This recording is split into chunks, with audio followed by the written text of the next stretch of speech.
أعوذ بالله من الشيطان الرجيم. بسم الله الرحمن الرحيم.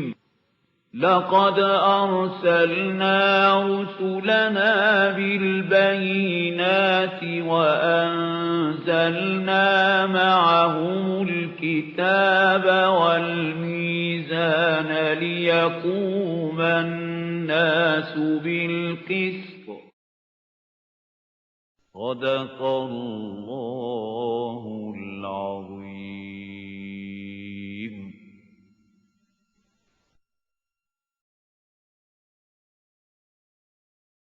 الحمد لله وكفى والصلاة والسلام على عباده الذين اصطفى خصوصا على أفضلهم وخاتم النبيين محمد الأمين وعلى آله وصحبه أجمعين. أما بعد فأعوذ بالله من الشيطان الرجيم. بسم الله الرحمن الرحيم. يسألونك عن الأنفال قل الأنفال لله والرسول فاتقوا الله وأصلحوا ذات بينكم وأطيعوا الله ورسوله إن كنتم مؤمنين.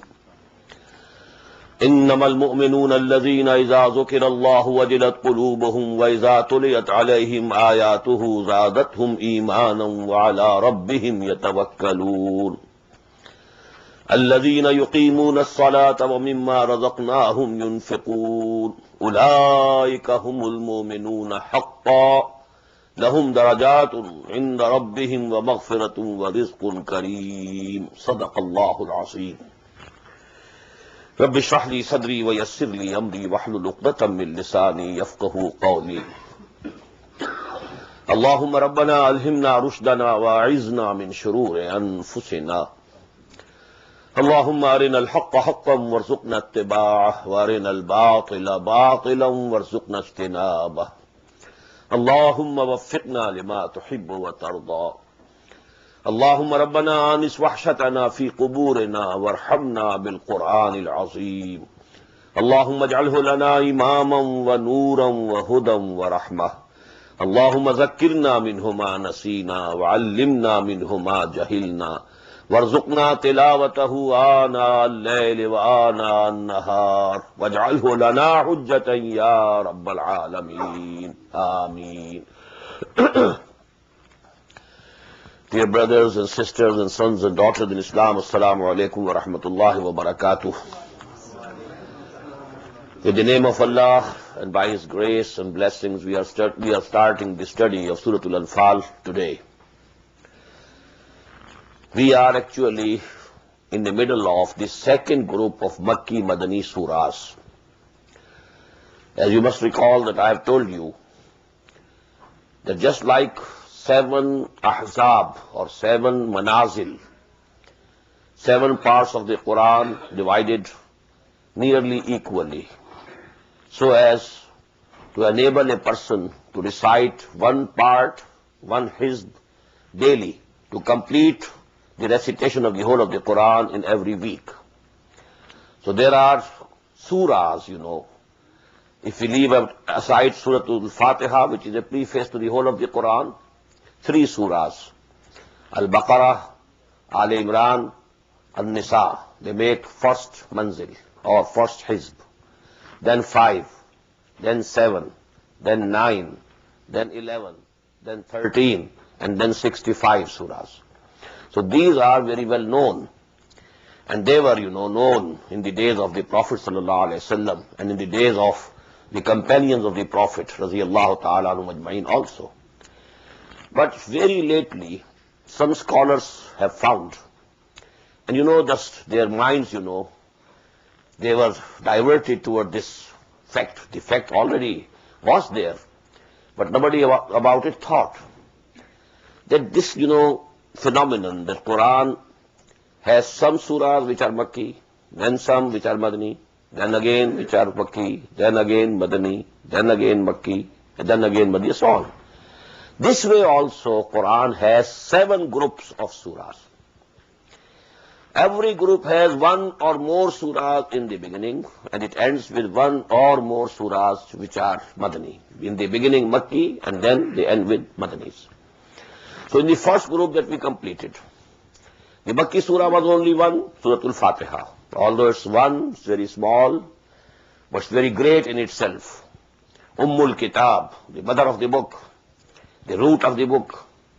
And this one surah, this is the Makki in this group. And then we have four very long, very big Madani surahs. Suratul Baqarah, Suratul Al Imran, Suratul Nisa, Suratul Ma'idah. Then we have a balanced group.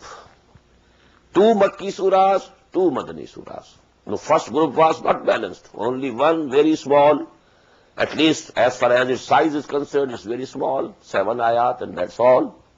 One very small Makki surah and four very large, rather the largest Madani surahs, comprising, more than 6 parts of the Quran, 6 and a quarter.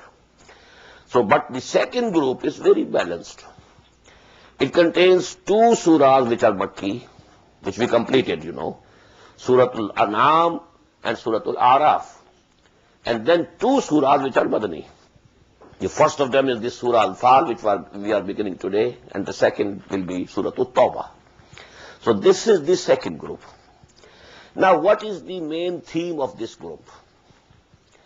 Taken as a whole, this group, the Makki surahs were addressing the pagan Arabs of the Arabian Peninsula, basically.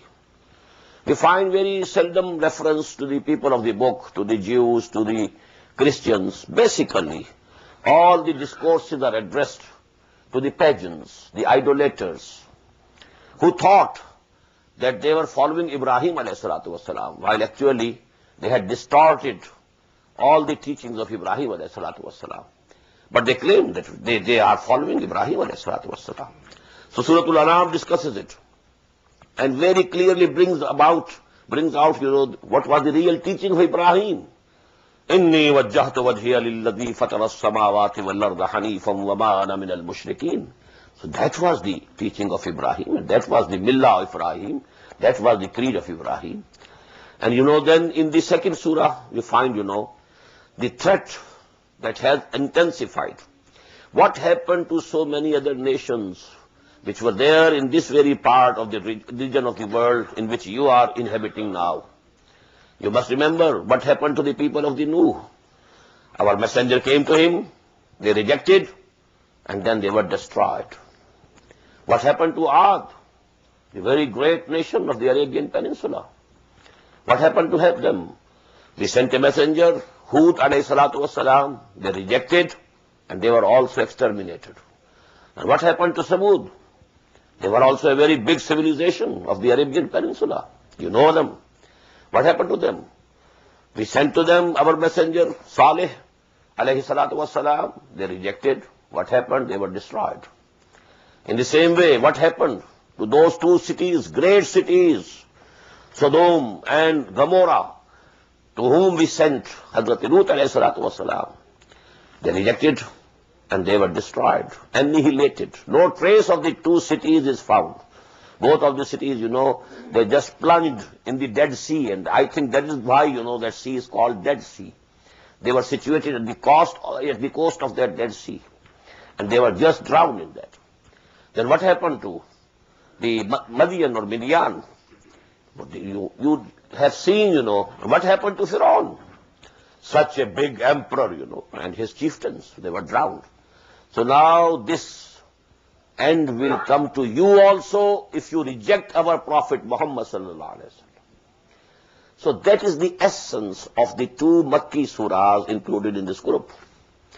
Now these 2 surahs, which are Madani, included in this group, very noteworthy is the point that the first of them, Suratul Anfal, it was revealed in the 2nd year after Hijrah, just after Ghazwa Badr, Battle of Badr. The other one, Suratul Tawbah, this was revealed much later. Only 2 sections, some ayat, they were revealed in the 8th year after Hijrah. But most of it was revealed in the 9th year after Hijrah. Mostly, in the middle of that year, Rajab, Shaban, Ramadan, Shawwal. And no, some are very important ayat, they were revealed in the end of the 9th year of Hijrah.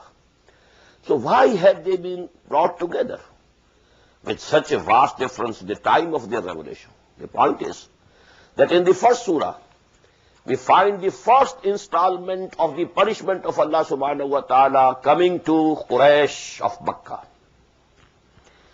They were taken out from Makkah, and 70 of them, mostly the chiefs of different clans and houses, they lay there dead in the plain of Badr. That was the first installment. You know, the form of punishment that has been changing. What happened to people of Nuh? The whole nation destroyed. People of Hud, whole nation destroyed. People of Samud, whole nation destroyed. But what happened about Pharaoh? Not the whole nation. Pharaoh and his army, taken out from their palaces and taken out from their towns, drowned in the ocean. In the same way, the chiefs of Quraysh were taken out from Makkah, and most of them, they laid there, killed and slain in the plain of Badr. So that was the first installment, a very big punishment. Then you know the last punishment, that came in the 9th year. The biggest humiliation, when the command came from Allah subhanahu wa ta'ala, فَإِذَنْ سَلَقَ الْأَشْهُرُ الْحُرُمُ فَاقْتُلُوا الْمُشْرِكِينَ حَيْثُ وَجَدتُّمُوهُمْ. They will all be slain, they will all be killed. If they now, within 4 months, this is the only limit, this is the final ultimatum. If they don't accept Islam, they will all be eliminated and exterminated. So that was the biggest humiliation which came to these people who were very arrogant and very haughty. So both these surahs actually, they are depicting the end of that great nation Quraysh, and the two installments which came to them, the first and the final. So that is actually the common point which has joined together these two surahs and then added to those two surahs in which, you know, the final call to them was given to embrace Islam, to accept Muhammad sallallahu alaihi wasallam. So this is the main theme of these 4 surahs, which comprise the second group of Makki Madani surahs. Now let us begin our study. يَسْأَلُونَكَ عَنِ الْأَنْفَالِ. As I told you, this surah was revealed immediately after the Battle of Badr. And a very important issue arose about the spoils and the booty of that battle. Because, you know, the Quraysh were defeated badly. 70 of them, they lay killed. And there were so many of them, about 70, they were taken as captives. And such a very great amount of, you know, booty and spoils, they were captured by the Muslims. Now what about these spoils? How can they be divided? What is the rule about it? Because this was the first incident. So there was a question. Because in the Arabian custom, they used to say, whosoever has, you know, grabbed something, it belongs to him. Now, but what would be the rule in Islam? يَسْأَلُونَكَ عَنِ الْأَنْفَالِ. They are asking you, O Muhammad sallallahu alaihi wasallam, about the spoils. What is nafl? Additional thing. We know, we pray first, obligatory. Nafl, which is additional. So what is anfal? Because in a battle, victory is the first thing, the real thing. And if you get something, if some booty, some spoils, that is additional. So that is why this term has been used. يَسَلُونَ كَانِ الْأَنْفَالِ قُلِ الْأَنْفَالُ لِلَّهِ وَرَسُولِ. Tell them, all this booty and spoils, they all belong to Allah and His Messenger. First of all, you all wash your hands off. None of you has any right. Very categorical denial. So just leave it alone. فَاتَّقُوا اللَّهِ. You must have fear of Allah and regard of Allah. Whatever Allah decides, you must accept it. وَأَصْلِحُوا ذَاتَ بَيْنِكُمْ. And you must keep straight the relations between you. Don't start quarreling about these, you know, these worldly things and the articles, you know, that you have got, and this spoils and booty. وَأَطِيعُوا اللَّهَ وَرَسُولَهُ. and you keep obeying Allah and His Messenger. In kuntum mu'minin, if you are really mu'min. Now, the following two ayat are very important. Who is the real mu'min? Innamal mu'minuna allazina iza zukira Allahu wajilat qulubuhum. The real and true mu'mins are those that when Allah subhanahu wa ta'ala is mentioned or remembered, their hearts tremble in fear.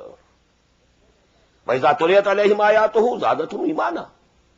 And when the revelations from Allah subhanahu wa ta'ala are recited unto them, it adds to their conviction, adds to their iman, adds to the depth of their real conviction, real iman. وَعَلَىٰ رَبِّهِمْ يَتَوَكَّلُونَ. And they put all their trust and faith in their Lord. Not in the arms or in the number or, worldly things. But they think that everything is in the hands of Allah subhanahu wa ta'ala. He can do everything without anything. And if even you have everything, no result will come out unless He tabaraka wa ta'ala, He decides. Alladhina yuqimuna salah. Another aspect. That was the inner side, the esoteric element of iman. That there is, when Allah subhanahu wa ta'ala is remembered, their hearts tremble. And when they listen to the ayat of Quran and the revelations of their Lord, it adds to the depth of their iman and depth of their conviction. And what is the outer manifestation? يُقِيمُونَ الصَّلَاةَ وَمِمَّا رَزَقْنَاهُمْ يُنْفِقُونَ. They establish prayer. And whatever we have provided them, they spend out of it. Spend out of it for the cause of deen, for the pleasure of Allah. أُولَٰئِكَ هُمُ الْمُؤْمِنُونَ حَقًّا. They are the true mu'mins. Now this haqiqi mu'min, a mu'min who is really a mu'min, this is a very important place of the Quran which is giving us the prerequisites. What are the prerequisites which you fulfill? Then you can be acknowledged as a true mu'min. But this is only half of it. We shall note that in the end another aspect of this true iman is given. وَالَّذِينَ آمَنُوا وَجَاهَدُوا فِي سَبِيلِهِ وَهَاجَرُوا. And that is the second aspect. And these three aspects will go to make the complete picture of a mu'min. The inner esoteric element and then outer exoteric. There are two. Salah and Psalm and spending in the way of Allah, and other jihad and qital fi sabilillah. So these are the three dimensions. As we have the three dimensions of the space, the length and breadth and the height or the depth, three-dimensional space. So that is the personality of mu'min, three dimensions of the personality of a mu'min. كما أخرجك ربك من بيتك بالحق وإن فريقا من المؤمنين لكارهون. كما, difference of opinion regarding spoils of war. In the same way, there was a difference of opinion when, O Muhammad sallallahu alayhi wa sallam, your Lord, your Rabb, made you come out from your home bil haqq, with a definite purpose. When you set out from Medina towards Badr, there was a definite purpose before Allah subhanahu wa ta'ala. What was that purpose? It will be described later on. Bil haqq. وَإِنَّ فَرِيقًا مِنَ الْمُؤْمِنِينَ لَكَارِهُونَ. A group of the believers didn't like it. They were disliking it. They didn't want to go to fight the army and to confront, a big army, as the things will come, in the later ayah. يُجَادِلُونَكَ فِي الْحَقِّ بَعْدَمَا تَبَيَّنَ. They kept arguing with you, even after مِنْ بَعْدِ مَا تَبَيَّنَ كَأَنَّمَا يُسَاقُونَ إِلَى الْمَوْتِ وَهُمْ يَنْظُرُونَ. Even after the matter was absolutely made clear, as if they were being driven to death, and they were seeing it. وَهُمْ يَنْظُرُونَ. There might have been a few people, among them, who were not ready to go to the war. There was a difference of opinion. The Prophet ﷺ, he gathered the Muslims and he told them, O Muslims, an army, a big army, is coming from Mecca, from the south. And there is a caravan coming from the north, Syria. The caravan has very little number of soldiers with it as guards. And Allah subhanahu wa ta'ala has promised me that one of these will be yours. You will definitely get victory over one of these. Now tell me, we should go to the caravan or to the army? That was a very important question. Why? Every commander has to see as to what is the morale of the people, of his soldiers, of his men. So before setting out, to confront the army of Quraysh, the Prophet also ﷺ wanted to know what's the condition of the Muslims. So there were a few, just like us, They said, okay, let us go to the caravan. It will be an easy prey. Only a few men guarding it. Then we shall get lot of booty. And even, we don't have arms. At least the arms of those 30 or 50 people we shall capture, and then we shall be in a better position to confront the army. But Allah subhanahu wa ta'ala had some other purpose. The purpose. He wanted to make it clear that Allah is with the Muslims. Although they are few in number, they are 313 only. And most of them are without arms. Only 2 horses, 70 camels. And they have to confront, an army of 1,000 people, 300 horses, 700 camels. And all were, they were armed to the teeth. So Allah wanted to make it a clear sign, a miracle, to make it clear to the whole people of the Arabian Peninsula that Allah is with them because they got their victory in these conditions. So Allah has that purpose. And that could only be served if these mu'min, if these believers, they confronted the army in this condition. So, but such people, who were not very eager to go towards the army, they wanted to go towards the caravan. So they were going because the decision had been made now collectively. So they had to go. But they were going as if they were being driven to death, and they were seeing the death with their eyes. Maybe a few munafiqeen might have been there. وَإِذْ يَعِدُكُمُ اللَّهُ إِحْدَى الطَّائِفَتَيْنِ. And just recall, when Allah subhanahu wa ta'ala was promising with you that one of the 2 parties will be yours. إِحْدَى الطَّائِفَتَيْنِ. One army coming from the south, the other caravan. وَتَوَدُّونَ أَنَّ غَيْرَ ذَاتِ الشَّوْكَةِ تَكُونُ لَكُمْ. And you wanted, wishing that other than the armed one should be yours. Confrontation with me should be with the caravan.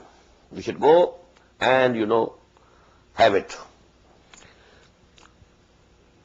وَيُرِيدُ اللَّهُ أَن يُحِقَّ الْحَقَّ بِكَلِمَاتِهِ. This is the purpose. And Allah had decided to prove that the truth is the truth. وَيَقْطَعَ دَابِرَ الْكَافِرِينَ.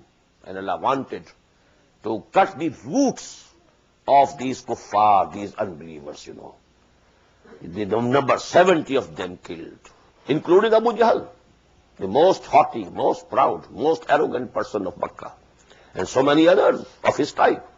They were all killed in the battle of Badr. لِيُحِقَّ الْحَقَّ وَيُبْطِلَ الْبَاطِلَ. Again, the same thing more explained. So that Allah subhanahu wa ta'ala proves the truth to be the truth, and proves the falsehood to be falsehood. وَلَوْ كَرِهَ الْمُجْرِمُونَ. Although these people, these criminals might not like it. إِسْتَسْتَغِيثُونَ رَبَّكُمْ. Just recall when you were calling for the help, praying to Allah for help. فَاسْتَجَابَ لَكُمْ. He responded to you, to your call. The Prophet ﷺ, one night before the battle of Badr, he made a very long dua, very long prayer, a very long sajda, very long prostration. And he even said these words, "Oh Allah, if these people, these 313, they are killed tomorrow, then there will be none on the surface of the earth remembering you and taking your name." Why?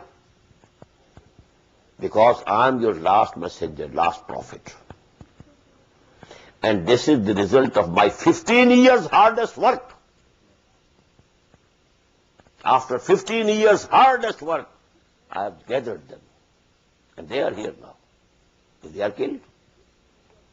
And then, because, when he was prostrating in a small cottage of grass, etc., which was erected in between the two armies, and he was prostrating over there, and Abu Bakr radiallahu ta'ala was standing as a guard. When the Prophet sallallahu alaihi wasallam quoted these words, he said, "Now that's all. Don't go beyond this, O Prophet, Ya Rasulullah, O Messenger of Allah subhanahu wa ta'ala." But then the Prophet raised his head with the good tidings of victory, that Allah subhanahu wa ta'ala has promised me the victory. إِسْتَسْتَغِيثُونَ رَبَّكُمْ فَاسْتَجَابَ لَكُمْ أَنِّي مُمِدُّكُمْ بِأَلْفٍ مِنَ الْمَلَائِكَةِ مُرْدِفِينَ.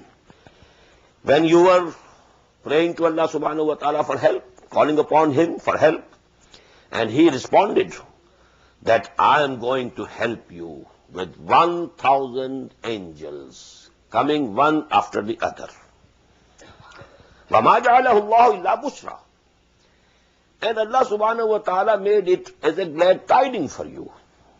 وَلِتَطْمَئِنَّ بِهِ قُلُوبُكُمْ, so that your hearts remain at rest. وَمَن نَصْرُ إِلَّا مِنْ عِنْدِ اللَّهِ. And there can be no help except from Allah. What does it mean? Even the angels, if they were asked to be sent, they were to be sent from Allah subhanahu wa ta'ala. But Allah said, I don't even need to send the angels. I can do anything on my own without anything. But I gave you this figure of 1,000 angels so that you feel satisfied that if we have to confront an army of 1,000 people, Allah subhanahu wa ta'ala is sending for our help 1,000 angels. That was only for your satisfaction that we decided this way. We could do it without sending the angels, but we decided in favor of sending angels and telling you that 1,000 angels will be there on your back to help you, so that your hearts are at rest. وَمَا جَعَلَهُ اللَّهُ إِلَّا بُشْرًا وَلِتَطْمَئِنَّ بِهِ قُلُوبُكُمْ وَمَن نَصْرُ إِلَّا مِنْ عِنْدِ اللَّهِ إِنَّ اللَّهَ عَزِيزٌ حَكِيمٌ. Verily Allah subhanahu wa ta'ala is Al-Aziz, all-powerful, and Al-Hakim, and He is also all-wise. إِذْ يُغَشِّيكُمُ النُّعَاسَ أَمَنَةً مِّنْهُ. When He caused the slumber overtake you. Now this is a very important sign.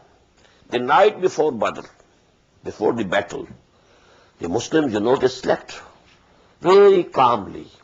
It was from the grace of Allah subhanahu wa ta'ala. Had they been harboring fears, what will happen tomorrow? They couldn't sleep.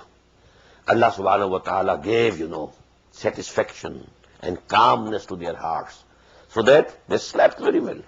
When they slept very well, they were fresh in the morning.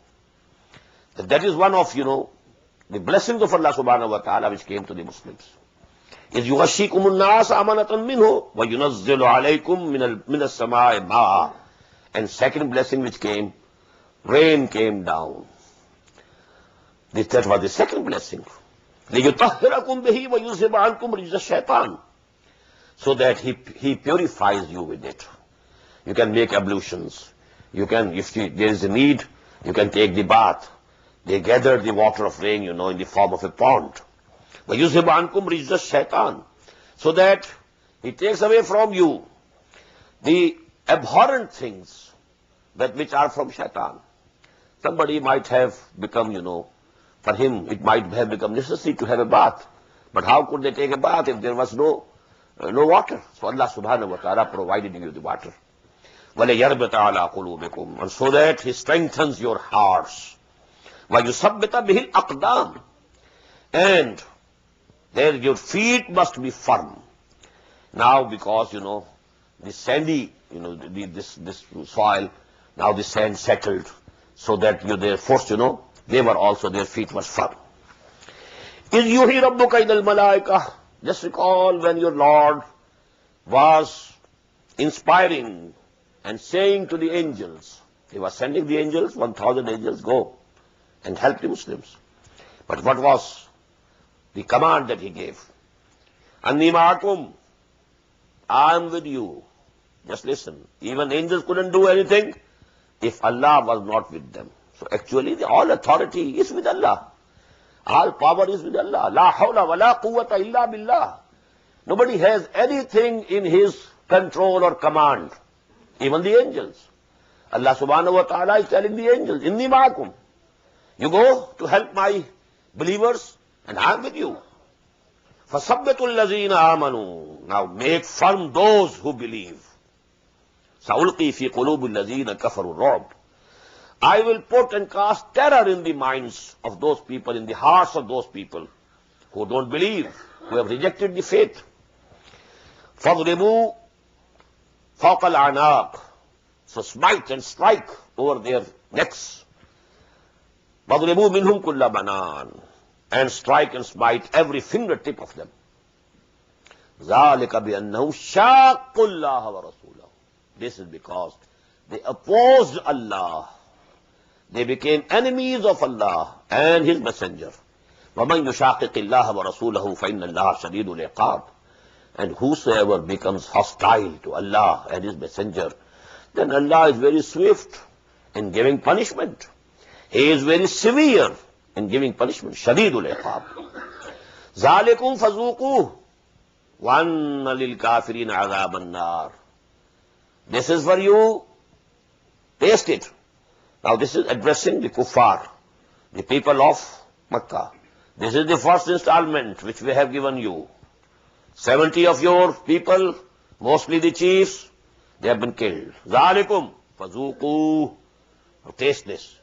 And this is only the beginning. Actually, for the unbelievers who have rejected the faith, the real punishment is that of fire of hell. Ya ayyuhalladhina amanu idha laqitumul ladhina kafaru zahfan.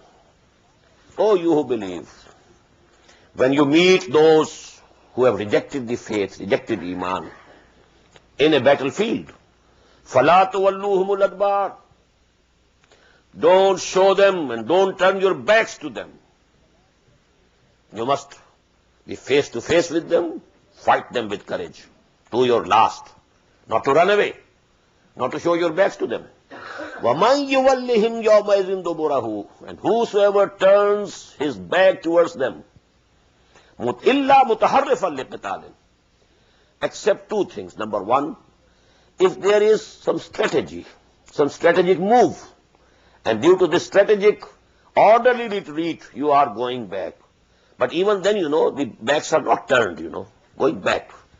And number two, أَوْ مُتَحَيِّضًا إِلَى فِيَةٍ. Or you have to go to meet another group of your own, another contingent of the Muslim army. So one may have to take them back so that both are joined together.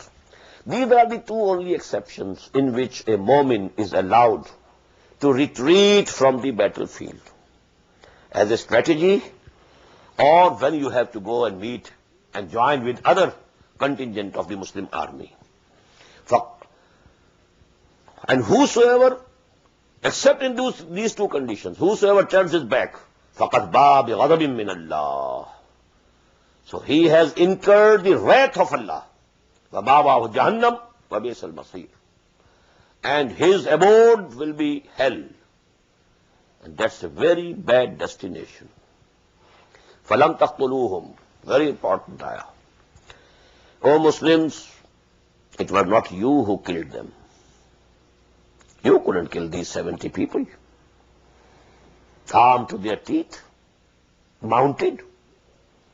So many, more than you in number. فَلَمْ تَقْتُلُوهُمْ. وَلَكِنَّ اللَّهَ قَتَلَهُمْ. It's actually Allah who has killed them. وَمَا رَمَيْتَ إِذْ رَمَيْتَ وَلَكِنَّ اللَّهَ رَمَى. And O Muhammad sallallahu alayhi wa sallam, when you threw a handful of dust towards the army of the enemy, actually you didn't throw it, Allah threw it. Why? What does it mean?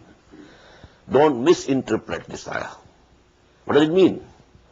Nothing can happen without the help of Allah subhanahu wa ta'ala, without the permission of Allah subhanahu wa ta'ala, without the command of Allah subhanahu wa ta'ala.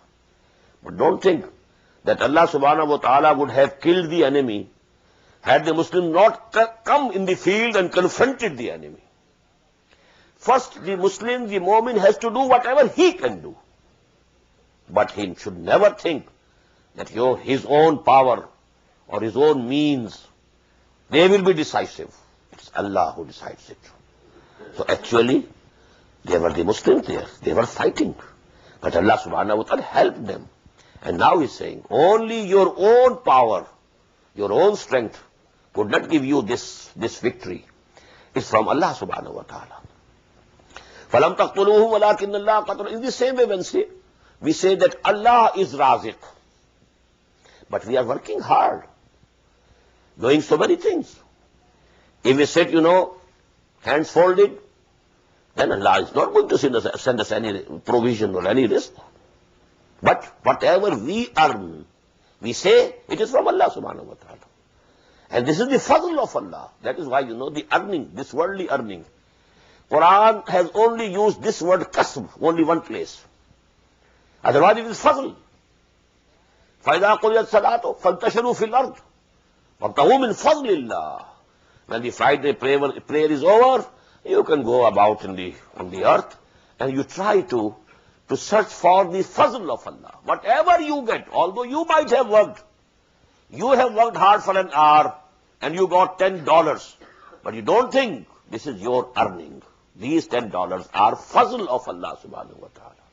So that is actually the way a mu'min must think. So that is in the same way.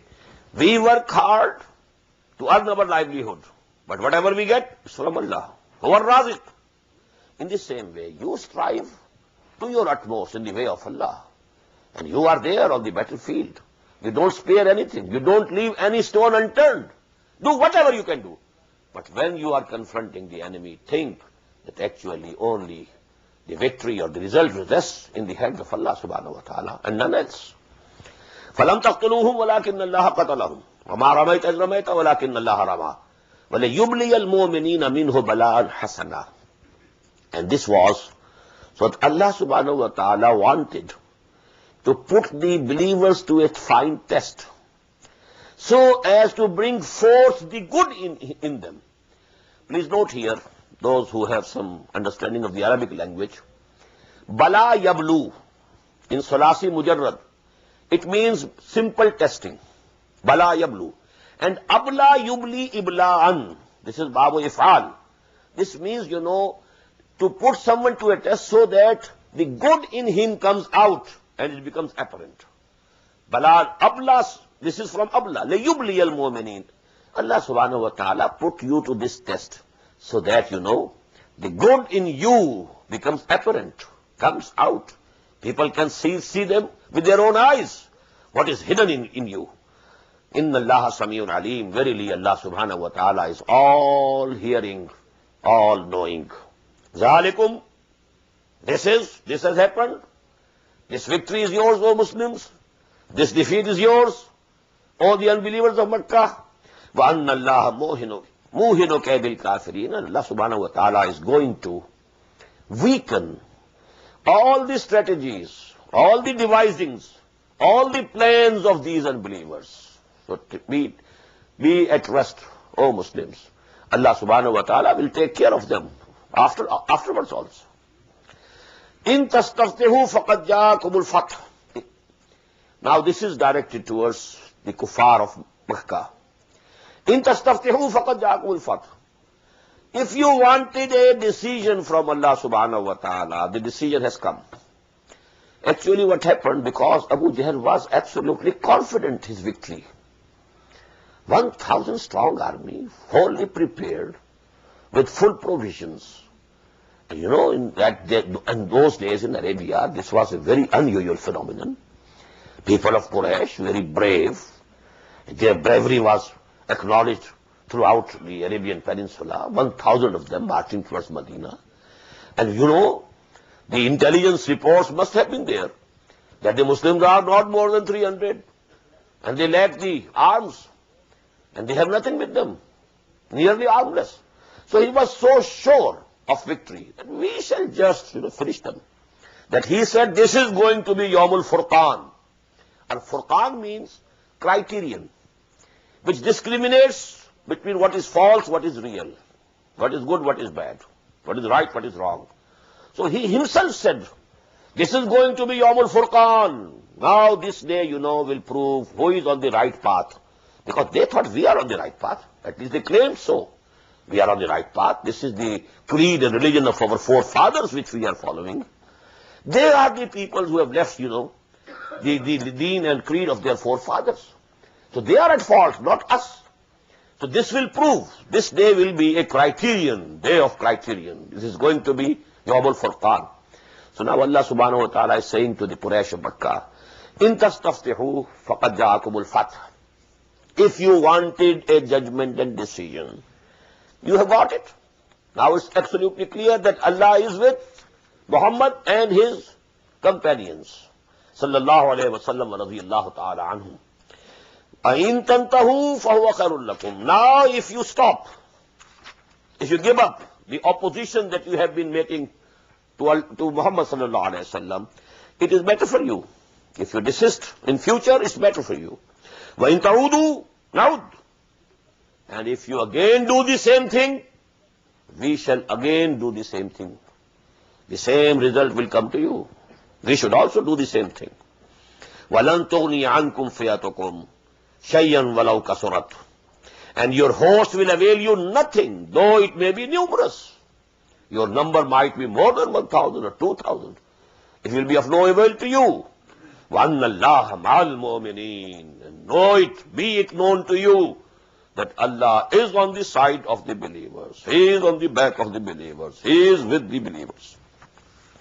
Ya ayyuhalladhina amanu ati'u Allah wa rasulahu wa la tawallaw anhu wa antum tasma'un. Now these ayat, they are, general ayat. Whatever we have read, it had a special context, historical context. Now these are the general teachings of the Quran. And we must understand them fully, and we must think that Allah subhanahu wa ta'ala is addressing us also. Not only the address was to the people 1400 years before who won this battle against Quraysh. No. For all moments of all times to come. Ya ayyuhalladhina amanu ati'u Allaha wa rasulahu wa la tawallaw anhu wa antum tasma'un. O you who believe, obey Allah and His Messenger. وَلَا تَوَلَّوْا عَنْهُ. Don't turn away from Him. وَأَنْتُمْ تَسْمَعُونَ. If you are listening, when there is a call from Muhammad sallallahu alayhi wa sallam, when there is a call from the deen of Allah, then you must not turn your backs to it. لَا تَوَلَّوْا عَنْهُ. You must respond positively. You must say لَبَّيْكَ. وَلَا تَكُونُوا كَالَّذِينَ قَالُوا سَمِعْنَا وَهُمْ لَا يَسْمَعُونَ. Don't be like those who said we have heard, and they were not hearing. Now, reference to the munafiqeen of Medina, who professed to believe, and they said, okay, we have heard. وَهُمْ لَا يَسْمَعُونَ. Actually, they have not heard. Only their ears have heard what the Prophet said. Their hearts couldn't hear what the Prophet said. There was a dichotomy, a distinction. There, these ears and these eyes, they were okay. But the sight and the hearing of the heart and the soul was knocked out. وَلَا تَكُونُوا كَالَّذِينَ قَالُوا سَمِعْنَا وَهُمْ لَا يَسْمَعُونَ. إِنَّ الشَّرَّ الدَّوَابِّ عِندَ اللَّهِ الصُّمُّ الْبُكْمُ الَّذِينَ لَا يَعْقِلُونَ. Verily, the worst of the beasts and animals of this world are those people, those human beings, who are deaf and dumb, and who don't use their intellect. Although they are seeing, like the seeing of animals. We read the ayah, last night. لَقَدْ زَرَعْنَا لِجَهَنَّمَ كَثِيرًا مِنَ الْجِنِّ وَالْإِنسِ لَهُمْ قُلُوبٌ لَا يَفْقَهُونَ بِهَا وَلَهُمْ أَعْيُنٌ لَا يُبْصِرُونَ بِهَا وَلَهُمْ آذَانٌ لَا يَسْمَعُونَ بِهَا أُولَٰئِكَ كَالْأَنْعَامِ بَلْ هُمْ أَضَلُّ. The same thing repeated here. إِنَّ شَرَّ الدَّوَابِّ عِندَ اللَّهِ الصُّمُّ الْبُكْمُ الَّذِينَ لَا يَعْقِلُونَ. وَلَوْ عَلِمَ اللَّهُ فِيهِمْ خَيْرًا لَأَسْمَعَهُمْ. And had Allah seen them some good, He would have made them hear. وَلَوْ أَسْمَعَهُمْ لَتَوَلَّوْا. And had He made them Here, what the Prophet was saying, لَتَوَلَّوْا وَهُمْ مُعْرِضُونَ. They would have turned their backs in aversion. Now, this was the picture of the munafiqeen. And this disease, had started in the community of the Muslims at Medina. Although they were very few still in number. But the disease had started. It was in its first stage. As I told you, this nifaq is a disease. فِي قُلُوبِهِمْ مَرَضٌ فَزَادَهُمُ اللَّهُ مَرَضًا. And this disease was progressing. We have read Surah An-Nisa. Surah An-Nisa was revealed in the 6th year after Hijrah. And that disease, had developed and reached its third stage even. But still it was, in the early stages. Ya ayyuhalladhina amanu istajibu lillahi wa lirrasuli idha da'akum lima yuhyikum. Very beautiful words. Oh, you who believe, respond positively to the call of Allah and His Messenger. Idha da'akum, when they call you, lima yuhyikum, to that which will give you life. You feel if we go to the battlefield, maybe we are killed. Whosoever goes to the battlefield, he risks his life. There is every likelihood that he might be killed. Because when you are going to the battlefield, the possibility is there. But what is this killing? If you are killed in the way of Allah, you get the real life. وَلَا تَقُولُوا لِمَنْ يُقْتَلُ فِي سَبِيلِ اللَّهِ أَمْوَاتٌ بَلْ أَحْيَاءٌ وَلَكِنْ لَا تَشْعُرُونَ وَلَا تَحْسَبَنَّ الَّذِينَ قُتِلُوا فِي سَبِيلِ اللَّهِ أَمْوَاتًا. Now these two ayat we have already read in Surah Al-Baqarah and Surah Al-Imran.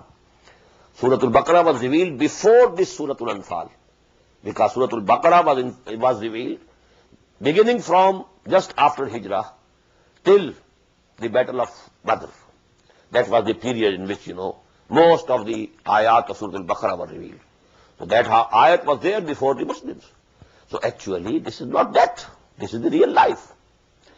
In the same way, if there is some Islamic dawah, real Islamic call, real Islamic movement, they want you, they call upon you. Spend your time, spend your money, devote your life to this cause and for this purpose. So actually, this is not giving you any loss.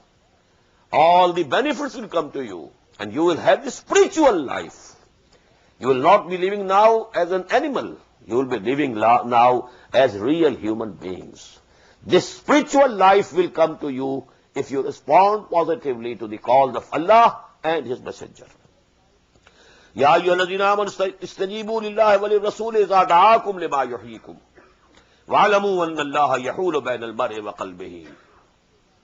And be it known to you, very important, that Allah comes in between a person and his heart. What does it mean?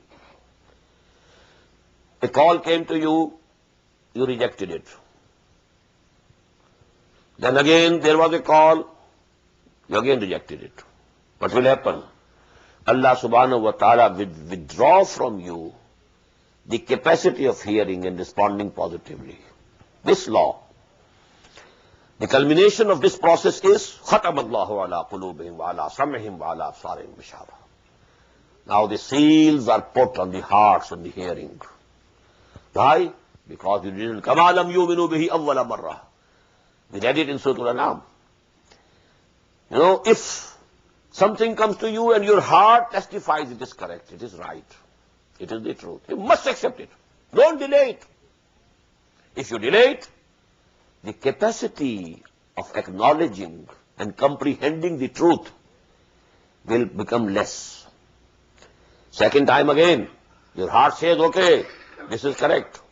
Respond to it. And you are not still responding. Oh, there might be some loss of property or life. Oh, I might lose my position which I am occupying at this time. I am the leader of my community. How can I accept this? So then that capacity of acknowledging and comprehending the truth becomes more or less. And this process continues till such time that a man reaches the point of no return. Now he cannot come back. If he has reached to that level, then Allah says, خَتَمَ اللَّهُ عَلَىٰ قُلُوبِهِمْ وَعَلَىٰ سَمْعِهِمْ وَعَلَىٰ أَبْصَارِهِمْ غِشَاوَةٌ. And that is which is being referred here. إِنَّ اللَّهَ يَحُولُ بَيْنَ الْمَرْءِ وَقَلْبِهِ.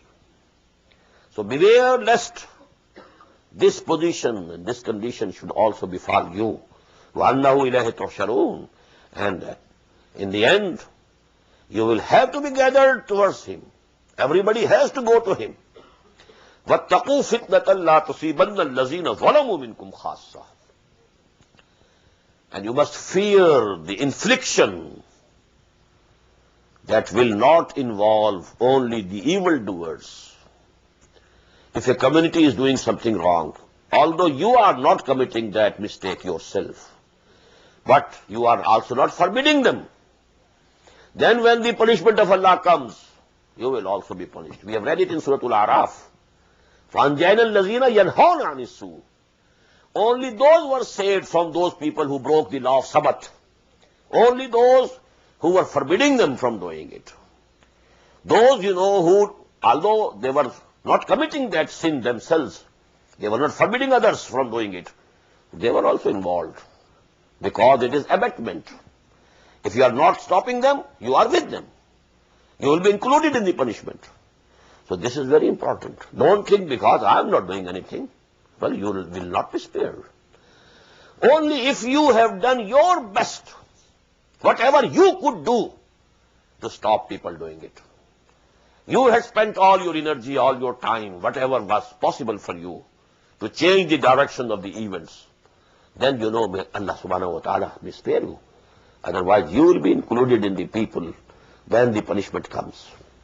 وَاتَّقُوا فِتْنَةً لَا تُصِيبَنَّ الَّذِينَ ظَلَمُوا مِنْكُمْ خَاصَّةً وَاعْلَمُوا أَنَّ اللَّهَ شَدِيدُ الْعِقَابِ. And know it thoroughly, fully well, be it known to you, that Allah subhanahu wa ta'ala is very severe in punishment. وَاذْكُرُوا إِذْ أَنْتُمْ قَلِيلٌ مُسْتَضَعْفُونَ فِي الْأَرْضِ. And just remember, when you were a few in number, and you were oppressed in the land. Now this refers to the Muhajirin from Makkah. At Makkah, you were oppressed, overpowered by the Mushrikeen. وَاذْكُرُوا إِذْ أَنْتُمْ قَلِيلٌ مُسْتَضَعْفُونَ فِي الْأَرْضِ تَخَافُونَ يَتَخَطَّفَكُمُ النَّاسُ. And you feared that people will snatch you. فَآوَاكُمْ. Allah gave you refuge. وَأَيَّدَكُمْ بِنَصْرِهِ. And He strengthened you with His help. وَرَزَقَكُمْ مِنَ الطَّيِّبَاتِ. And He provided you with good things. لَعَلَّكُمْ تَشْكُرُونَ. So that you become grateful to Allah subhanahu wa ta'ala. This ayah is 100% applicable to the Muslims of Pakistan. About half a century back, they were fearful of the Hindu domination. What will happen? If the Britishers go, we will be in a minority. We will be at the mercy of the Hindus. They will exploit us. They will, finish our identity. They will just absorb us in their own culture. We will be lost. So we pray to Allah subhanahu wa ta'ala. Oh Allah, save us from the slavery of the Hindus. Give us Pakistan, a land of our own, where we have the authority and the decision making in our own hands. And we shall establish your deen. We shall establish deen of Allah. This was the promise that we made. We feared the Hindu majority. Allah subhanahu wa ta'ala gave us Pakistan. Miraculously. No doubt, miraculously. But what we have done is just to the contrary. We were not grateful to Allah. We didn't fulfill our promise to Allah subhanahu wa ta'ala. That is why a very big installment of Allah's punishment came to us in 1971. And maybe the second one is going to come soon. 25 years had passed. Allah gave us a respite of 25 years. And because we didn't proceed, didn't advance in the way of Allah, towards the deen of Allah, the punishment came. Another 25 years will be completed on the 27th of Ramadan this year. Full 50 years will be completed of the existence of Pakistan. So I'm fearing much what will happen. وَاذْكُرُوا إِذْ أَنْتُمْ قَلِيلٌ مُسْتَضْعَفُونَ فِي الْأَرْضِ. Everyone who belongs to Pakistan must read this ayah with this special context in his mind. وَاذْكُرُوا إِذْ أَنْتُمْ قَلِيلٌ مُسْتَضْعَفُونَ فِي الْأَرْضِ تَخَافُونَ أَنْ يَتَخَطَّفَكُمُ النَّاسُ فَآوَاكُمْ وَأَيَّدَكُمْ بِنَصْرِهِ وَرَزَقَكُمْ مِنَ الطَّيِّبَاتِ لَعَلَّكُمْ تَشْكُرُونَ. يَا أَيُّهَا الَّذِينَ آمَنُوا لَا تَخُونُوا اللَّهَ وَالرَّسُولَ وَتَخُونُوا أَمَانَاتِكُمْ وَأَنْتُمْ تَعْلَمُونَ. O you believe, betray not Allah and His Messenger, and betray not the trust among you also. وَعَلَمُوا أَنَّمَا أَمْوَالُكُمْ وَأَوْلَادُكُمْ فِتْنَةٌ. And be it known to you, be it clear to you, that your belongings, your wealth, and your children, they are but a trial for you. Allah has given you this thing to see what you do with it.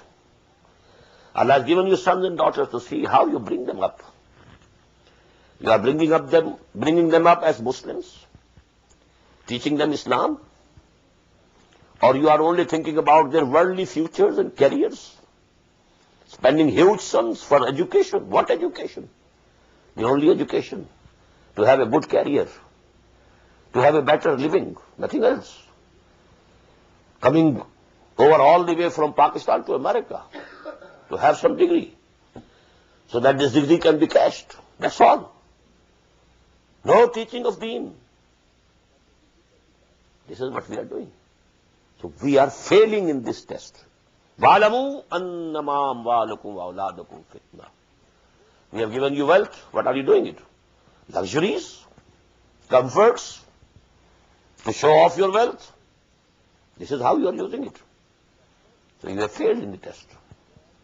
This wealth should have been spent for the deen of Allah, for the cause of Allah, to propagate the message of Allah, to establish the deen of Allah. So he is failing us, if this is the real condition. وَعَلَمُوا أَنَّمَا أَمْوَالُكُمْ وَأَوْلَادُكُمْ فِتْنَةٌ وَأَنَّ اللَّهَ عِنْدَهُ أَجْرٌ عَظِيمٌ. And it is only Allah with whom is the great reward. What reward will you get from your own sons or daughters? You invested yourselves in them. What reward can they give you? Maybe they become arrogant. No, father, I am not going to listen to you. You belong to the past generation. You have your own standards. Now the things have changed. The world is different. So please let me alone. And then, you'll be rubbing your hands in sorrow. I invested myself wholly and solely in this son of mine. And now, which way is he going? I have no control. So you can't get a reward. But every minute spent for the cause of Allah, every penny spent for the cause of Allah, that will be rewarded. Allah has the best reward. وَعَلَمُوا أَنَّمَا أَمْوَالُكُمْ وَأَوْلَادُكُمْ فِتْنَةٌ وَأَنَّ اللَّهَ عِنْدَهُ أَجْرٌ عَظِيمٌ. بارك الله لي ولكم في القرآن العظيم ونفعني وإياكم بالآيات والذكر الحكيم. الله أكبر